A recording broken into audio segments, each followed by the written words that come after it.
Hello student, आज हम solve करेंगे प्रश्नावली 3.3 कक्षा 9 से। तो पहला प्रश्न हमें दिया हुआ है, किस चतुर्थांश में या किस अक्ष पर बिंदु -2 4 3 -1 -1 0 1 2 और -3 -5 स्थित है। हमें बताना है कार्तीय तल पर इनका स्थान निर्धारण करके अपने उत्तर सत्यापित कीजिए। ठीक है, सबसे पहले हमें चतुर्थांश बताना है। तो देखो हल करते हैं इसको। तो -2 और 4, ठीक है, और उसके बाद कितना है 3 माइनस का 1, फिर कितना है -1 0, उसके बाद है आपका 1 2, फिर है आपका -3 -5। ठीक है, तो यहाँ पे पहले मैं एक्सप्लेन कर देता हूँ। देखो ये चतुर्थांश 1 है। चतुर्थांश 1 में क्या होता है,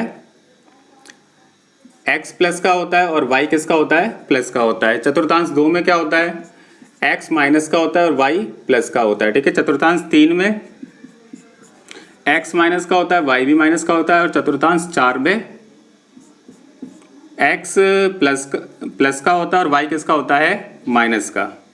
ठीक है, अब देखो तो यहाँ पे देखो x किसका है, माइनस का, और y किसका है, प्लस का। तो x माइनस का y प्लस का कौन सा चतुर्थांश हो जाएगा, 2 हो जाएगा।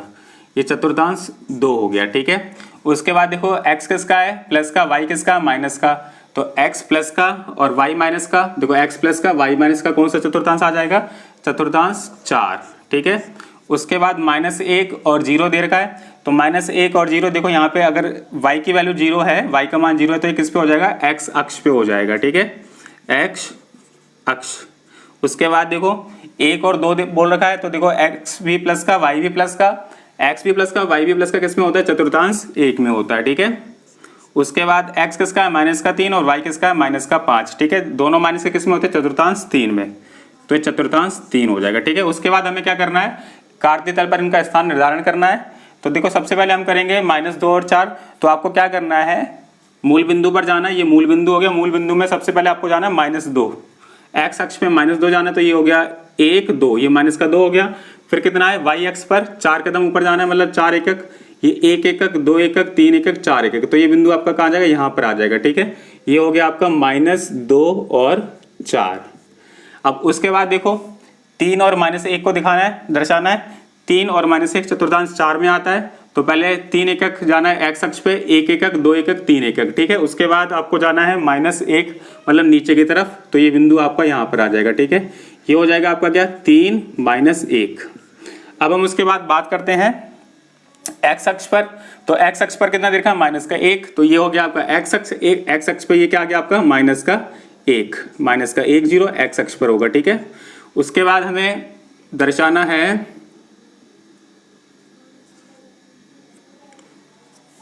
1 और 2। ये किस में आता है, चतुर्थांश 1 में आता है। तो सबसे पहले 1 एकक x अक्ष पे जाना है, फिर उसके बाद 2 एकक y अक्ष पे जाना है, 1 2।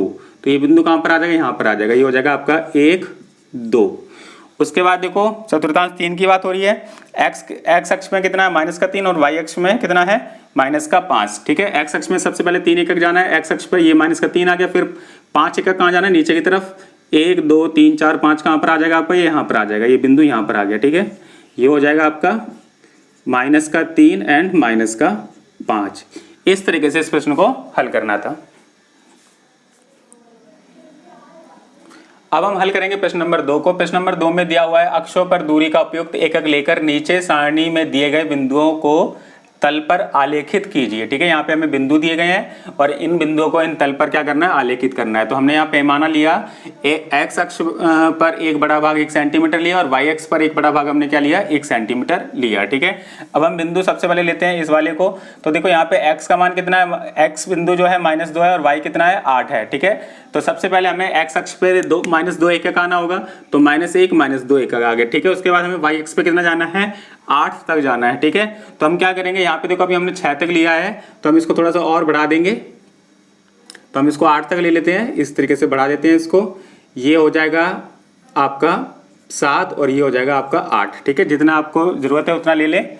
अब देखो यहाँ पर x अक्ष पर कितना है, -2 है, और y अक्ष पर कहाँ तक जाना है, -8 तक जाना है। ठीक है, पहले हम 2 एकक आए, 1 एकक 2 एकक, अब कहाँ जाना है, y अक्ष पे 8 एकक तक जाना है। ये y अक्ष हो गया। ठीक है, अब यहाँ पे देखो कितना हो जाएगा, 1 2 3 4 5 6 7 8। ये बिंदु कहाँ पर आएगा आपका, ये बिंदु यहाँ पर आएगा। ठीक है, आप स्केल से इस तरीके से रख के नाप के लिख सकते हो, -2 और 8। उसके बाद हमें बोला हुआ है देखो x कितना है -1 है और अगला बिंदु जो है -1 और 7 है, ठीक है। तो x पे कितना आना है, पहले -1 1 आना है, तो और उसके बाद y पे कितना जाना है 7। तो बिंदु कहाँ पर आएगा, वो बिंदु आपका यहाँ पर आएगा, ठीक है, -1 और 7, ठीक है। उसके बाद देखो x कितना है हमारा 0 है, y कितना है माइनस का 1.25, ठीक है। तो x बिंदु पर 0 ये हो गया, फिर y बिंदु पर कितना आना है माइनस का 1.25। तो देखो 1 पॉइंट यहाँ -1 यहाँ हो जाएगा, 2 पॉइंट लगभग कहाँ पर आएगा, आपको यहाँ पर आएगा, ठीक है। तो वो बिंदु कहाँ आ जाएगा आपका, ये वाला बिंदु हो जाएगा, ठीक है, 0 और -1.25। ये आप इसको यहाँ लिख सकते हैं इस तरीके से, 0 -1.25, ठीक है। उसके बाद हमें बताना है, देखो x 1 है और y कितना है 3 है। तो सबसे पहले 1 1 आना है, फिर उसके बाद y पे कितना जाना है 3 1 जाना है, 1 1 2 1 3 1। तो ये बिंदु कहाँ पर आ जाएगा आपका, यहाँ पर आ जाएगा, ठीक है। पहले x पे 1 जाना है, फिर 3 ऊपर जाना है, ठीक है। तो ये आ जाएगा आपका 1 और 3। उसके बाद आपका लास्ट बचा है x कितना है आपका 3 है और y कितना है -1 है। तो सबसे पहले x में आपको 3 1 जाना है, 1 1 2 1 3 1। उसके बाद y में कितना जाना है -1, तो वो नीचे की तरफ है, तो बिंदु यहाँ आ जाएगा, ठीक है। ये हो गया आपका 3 -1, ठीक है। इस तरीके से इस प्रश्न को हल करना था। थैंक यू, मिलते हैं अगली वीडियो में।